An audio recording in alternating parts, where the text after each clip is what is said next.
Hello everyone, welcome back to Lab4crypto. Happy New Year to everyone. And although I know that the markets are in red and probably your mood is not that good, I wish you that 2025 will be an amazing year for you and you can accomplish your goals. Now I'm going to dive on why I believe that the market is in this state now, if I'm worried, if I believe that the top for the market is already behind us, or if I believe that the top in the market is not even near and that we are going much higher from what we are now at 92.5. Also, I'm going to talk a little bit about altcoin season, some macroeconomic factors, but I will try to keep the video short, so I will not start talking for an hour here about my thesis and what I believe about the market. If you like the content, please give us a thumbs up and leave a comment, as that helps us a lot. First, let's have a look on the correlation of Bitcoin with global liquidity. And I will explain what I mean by global liquidity. And also try to understand what is going to happen from macroeconomic perspective in 2025 before I go into crypto, which is considered a risky asset like stocks, for example. You will see that basically to have a sustained run in risky assets, you prefer to have this yellow line going up. So you prefer the global liquidity to go up, and you will see that Bitcoin is highly correlated with global liquidity and actually is an asset that there is a multiplier on the gains or on the losses when the global liquidity is going down or up. By global liquidity, basically we are measuring all economies around the world. I will explain what quantitative easing is and what quantitative tightening with an example for US, but the same thing applies to other major economies like Europe, Japan, China, and so on. So now for Bitcoin to have, for me, a sustained run to the upside, to go to my predicted price, which is between 180 to 200K by the end of 2025, we need this yellow line to start going up. Now you will ask me when this line is going to go up. And first I will go to the US, which is the most important economy, I believe, in the world currently. And let's see something that will trigger, I think, quantitative easing, or the so-called money printing. So that post was, I think, 1 year ago, which basically I projected the US debt. The US debt, for example, there is a clock that you will see the US national debt going up. Now we are at 36 trillion. And anyway, I found the regression line, which basically you can put the year that you want on this graph and it will tell you what the future debt of US will be. For example, with this rate, you will see that there is an exponential increase, and by 2030 will be 52 trillion, which is a lot. Now, let's see who is buying this debt. And by debt, let's first understand who are the traditional buyers for this debt, for this US debt. And usually it was the Saudi Arabia, it was China, Japan, but these entities are not buying the US debt, basically, the treasury bills and so on. And the major buyer now for this US debt basically is the Federal Reserve. The Federal Reserve needs to step in and basically buy this debt to boost the US economy. But based on the latest talks from Jerome Powell, the chairman of the SEC, the chairman of the Federal Reserve, not Gary Gensler. So he said that they do not have any plans to start a quantitative easing. And now the market basically is trying to gauge when that is going to happen. So they're trying to understand what is going to be the trigger point to see the quantitative easing in the US economy. And I think it's definitely going to be, in my opinion, 2025, because there is no one else to buy this US debt, basically, because we'll see that for many years, the usual suspects like China, Saudi Arabia, and China, Japan, and so on, they're basically selling the US debt. So the Fed needs to step in, needs to start the money printing, needs to start the quantitative easing. But now we are in quantitative tightening. And the market is speculating, as I said, when that time is going to happen.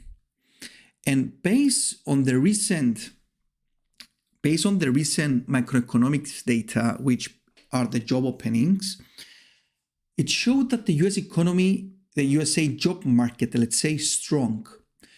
And we are in an era, we are in a period which good news are considered bad news for the market, because the market wants to see some bad news on the economy, so that will trigger the Federal Reserve to start more aggressively reducing the rate cuts. So the market was speculating that we're going to have 2 rate cuts. Now they are thinking we're going to have 1, some that we are going to have 0, and so on. Therefore, someone will say, but because we have more job openings, that means that the economy is strong. But from the point of view of the markets, that means that it will allow to the Federal Reserve to not start reducing the rates immediately and give some time to the economy to breathe, and based on the data they are going to receive, postpone the rate cuts to a later stage. Now, if we check what's happening in general on Bitcoin in January, you will see that basically it's 50-50. We have some red months and some green months. It's not like February, which you will see that February traditionally, it's historically, let's say, it's a better month for Bitcoin.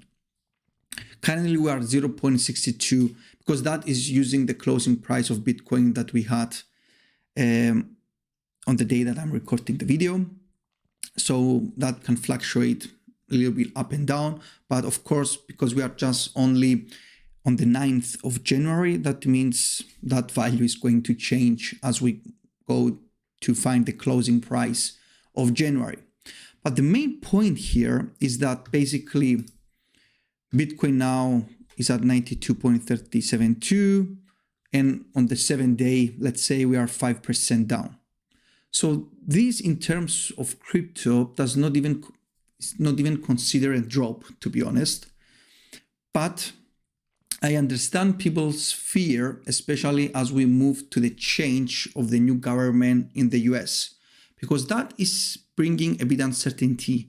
And some people think are going to be, by the rumors, at the news event. Some are going to believe that, some are believing that it's going to be like an ETF moment for Bitcoin and crypto, and we're going to see prices going up. And in the end, no one knows. For me, I'm trying to find signals or metrics, let's say, which are pointing out that the market reached its top, then it's a good time for me to exit. And if that happens, I don't care who is going to be the president of any country whatsoever. It's just me. For me, the most important thing is to sleep good at night without me freaking out if I wake up and the price of the asset that I am in is going down a lot. And that means it's going to bring me fear and uncertainty. I wrote an article on it, which, do not forget, basically you can get that every week on your mail for free. You just need to put your email here and you will receive it.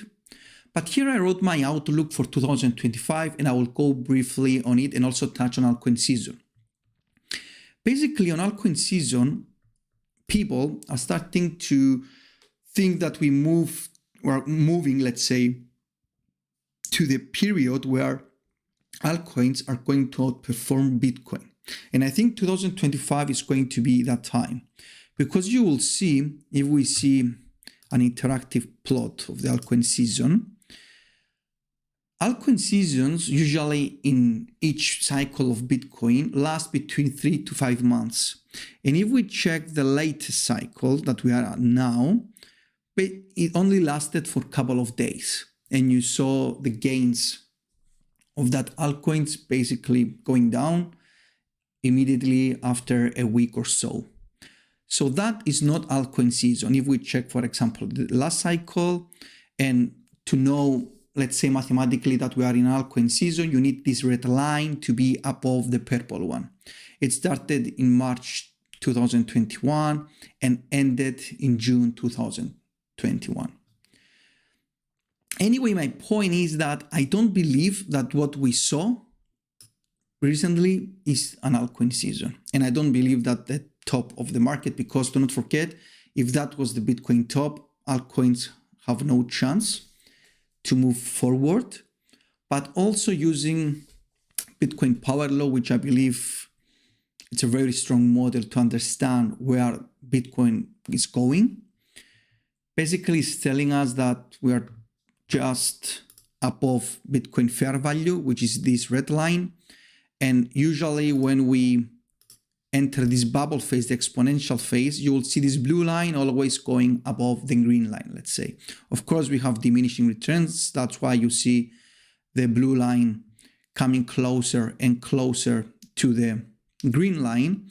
But if we just assume that now we are just going to touch the green line for the top, and let's assume that the top is in November, Bitcoin price should be around 197K at the top of the market. And I strongly believe that as well. And also, if we check a model that I created, which is called Total Crypto Market Cap Power Law, you will see that basically the total crypto market cap also follows a power law trend, and usually the crypto market as a whole usually reaches its top 1 or 2 months after Bitcoin reach its top, because you will see that usually when Bitcoin reach its top, it gives space to altcoins to run for a couple of months, and this is called altcoin season because the risk tolerance of, let's say, people increases. They want to speculate more, and therefore we see altcoins run for this short amount of period. That's why you need to be careful and have an exit plan, because you can make life-changing gains in altcoin season, but also you can lose a lot if you don't do proper risk management. And if we go back to the article, an easy way to check when cycle tops occur is when the deviation of Bitcoin from the power law goes to this red region. Now, basically, we are in the green region, which basically shows that we are not in a cycle top. And there's no signs, basically, of a cycle top. This model is more dynamic. It just checks Bitcoin risk every day. It's not just only for the cycle top, it's also for local tops. And you will see now that the price of Bitcoin uses the daily closing price of Bitcoin and on-chain data to make the calculation. And today is 9th in the afternoon, so the price is not settled yet. But at midnight, we'll get our reading and you will see the risk. Basically, this model did an amazing job basically capturing every top of Bitcoin, local and also cycle. But anyway, the point is that now we are at 47%, which for me, it's basically in the middle range and not signaling that we are in a region of a cycle top. Also, a good way to understand and get a perspective where we are is to just check Bitcoin daily ROI from bottom and also from the top of the previous cycle until today, and also compare it with previous cycles to see, does Bitcoin doing anything different compared to previous years? or it's just the same thing and we are worried because we live in an echo chamber, and each movement of Bitcoin, because usually comes with a lot of good news or bad news, we're freaking out and we are giving space to smarter, let's say, people or whales to accumulate more when we are freaking out. If we check Bitcoin ROI between market cycle bottoms and cycle peaks, you will see that we are following basically the last two cycles. And Bitcoin is not doing anything out of ordinary, let's say. You will see the red line, which is the current cycle, to be between the last two cycles, which for me makes more sense to compare it with just the first one. And the second one, which Bitcoin was really volatile asset, was something that was immature. It was more easy to move. And therefore, for me to have Bitcoin following what it was doing in the last two cycles is really good news. I spoke about the total crypto market cap, basically saying that we are undervalued.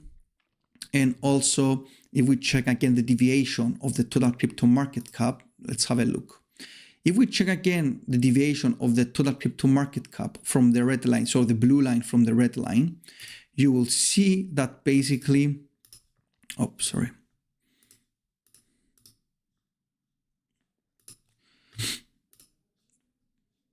go also to the future. Okay, you will see that, let me hide some lines. You will see that the deviation basically is when we calculate the deviation of the blue line from the red line, and you can check the equation and how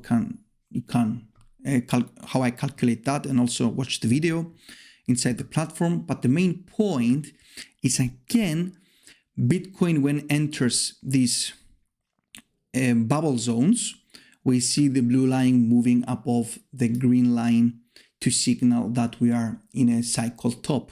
Now we just barely, let's say, touch the fair value of the total crypto market as a whole. And therefore, I don't have any signs that basically we have reached the top. I still believe that 2025 will be an amazing year for crypto assets, because we have all this bullish news about the strategic reserve from many countries, the adoption, the ETFs. If we check what, for example, BlackRock is doing, it's accumulating basically the clients, let's say, of BlackRock, Fidelity, and major institutions are increasing their Bitcoin allocation. And also, if I go to check, just a moment. Also, if I go and check the Google Trends, which also you can find it anyway in the platform as well, but also in Google, you will see that the interest for Bitcoin is at really low levels. And that is why it's reflected also in the volume. You will see that the trading volume for Bitcoin and altcoins is in,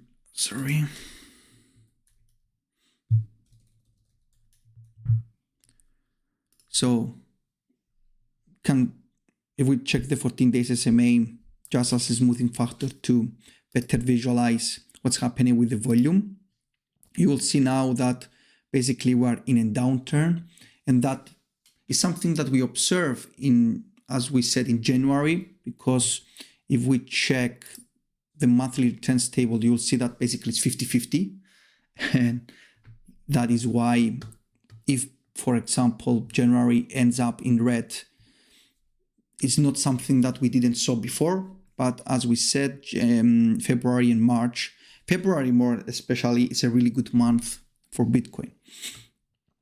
Now, from some people that they want to reduce their risk, it's not a bad idea if you feel uncomfortable with the market or your altcoin position, if you want to take some profits or offload some of your risk, because as we move to the inauguration day, it can be volatile, and it will be volatile. And if you feel uncomfortable with your position, it's a good idea to maybe take some profits off the table and prepare in case that we have a drawdown. But what I can say, at least to myself, fairly confidently, is that I believe that we are going to have an amazing 2025, and I don't believe by any chance that what we saw for Bitcoin and altcoins was the cycle top. And this is what is most important for me to know where the market is going and not try to speculate what is going to happen every day, because no one will know. For example, today, if you check Twitter, you will see that today we had some news that the US government cleared the DOJ to sell basically 69.3K in Bitcoin because from the Silk Road long awaited trial. And that news also, when they come in a red day, amplifies the fear of people. And now, because also we get some macro news which they're showing that basically the US economy is strong, that means the money printer will not be switched on immediately, but I think they will have to basically switch it on in 2025, as I explained before. And therefore, for me, if you are not freaking out about your current position, because if you are freaked out about your current position, that means it's good time for you to recalibrate, let's say readjust your portfolio, have also some risk removed from your table, and be ready in both scenarios. Now, if we go to this table, I wanted to show you something. The total crypto market cap is 3.23 trillion.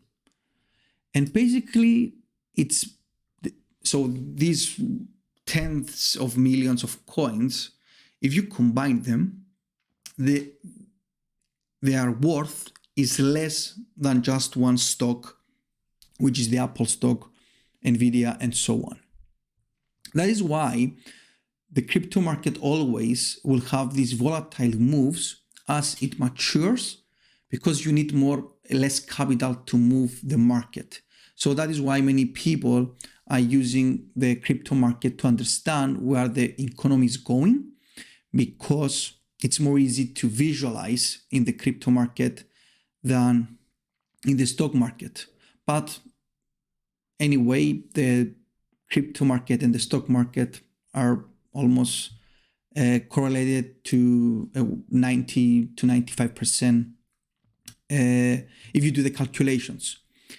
Therefore, for me, your job is first to see and convince yourself if you believe that the Bitcoin is going to these valuations above 150K, let's say. So therefore, if Bitcoin drops to lower values now, you will not freak out. Do not use leverage at all. Have positions that you are comfortable with. And if you are uncomfortable with your position, remove some from the table.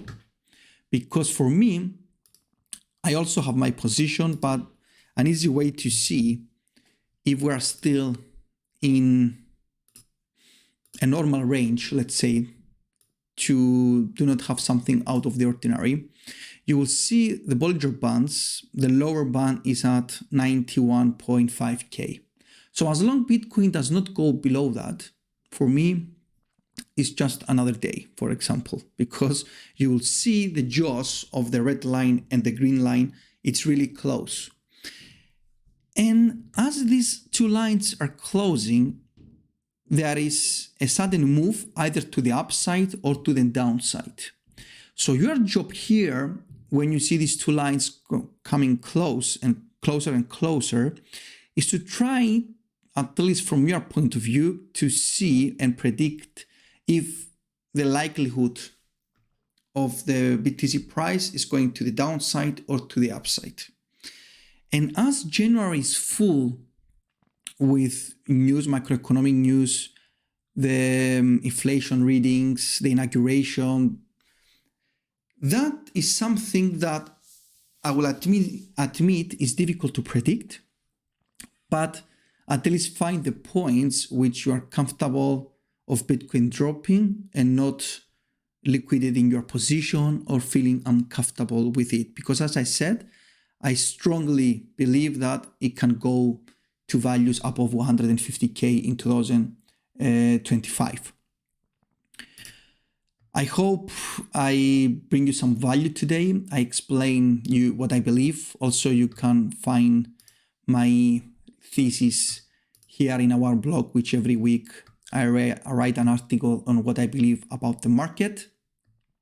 But also you can check our platform, which we have thousands of data and information, unique models that we have created, as well some on-chain and off-chain data, which people want to observe every day and be able to make informed decisions day by day, because the crypto market is very dynamic.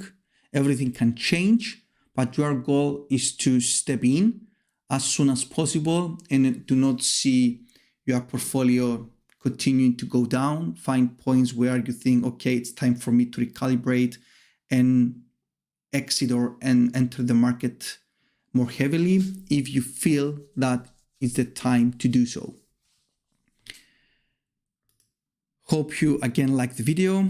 Please give us a thumbs up and leave a comment. And until next time, bye-bye.